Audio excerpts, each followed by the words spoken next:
Kawasan bantaran sungai telah menjadi salah satu objek wisata susur sungai di Banjarmasin. Salah satunya yang berada di Kelurahan Sungai Bilu, Banjarmasin Timur.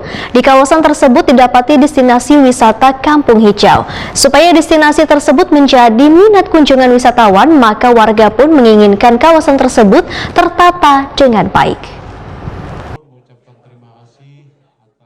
Kawasan bantaran sungai telah menjadi salah satu objek wisata susur sungai di Banjarmasin, salah satunya yang berada di Kelurahan Sungai Bilu, Banjarmasin Timur. Di kawasan tersebut didapati destinasi wisata Kampung Hijau. Supaya destinasi tersebut menjadi minat kunjungan wisatawan, maka warga pun menginginkan kawasan tersebut tertata dengan baik. Aspirasi ini disampaikan warga Kelurahan Sungai Bilu, wahai kegiatan penelahan aspirasi warga di kantor Kecamatan Banjarmasin Timur jelang tengah hari Selasa 26 Oktober 2021.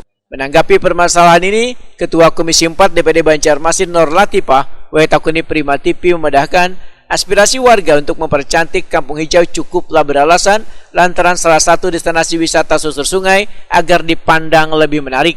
Banyaknya wisatawan yang datang turut meningkatkan perekonomian warga di kawasan tersebut. Politisi Partai Golkar ini pun menyatakan warga mengharapkan pemerintah kota membuatkan pintu gerbang yang bertuliskan Kampung Hijau agar menjadi ciri khas tersendiri buat menjadi kenangan bagi warga yang berfoto di kawasan tersebut. Selain itu, warga juga menginginkan adanya pengecatan rumah di kawasan bantaran sungai Martapura ini wan memperbaiki siring yang rusak supaya memudahkan wisatawan untuk turun naik dari transportasi sungai. Maka warga pun, ujar Nur Latifah, minta dibuatkan dermaga termasuk penyediaan wadah ratik.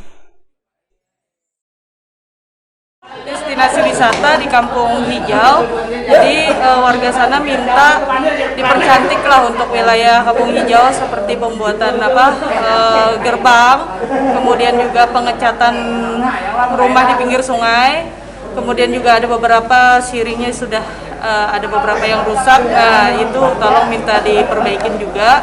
Kemudian yang paling penting adalah dermaga di Kampung Hijau, ini sampai saat ini memang belum terrealisasi. Nah, kemudian juga ada beberapa fasilitas kebersihan seperti gerobak dan bak sampah, sehingga ini juga mengurangi potensi masyarakat untuk membuang sampah sembarangan. Nur Latifah menambahkan, warga juga menginginkan agar penerangan di kawasan destinasi wisata Kampung Hijau tetap terjaga dengan baik, karena dengan tertatanya lampu di sepanjang siring di bantaran sungai tersebut akan menambah kecantikan destinasi wisata Kampung Hijau.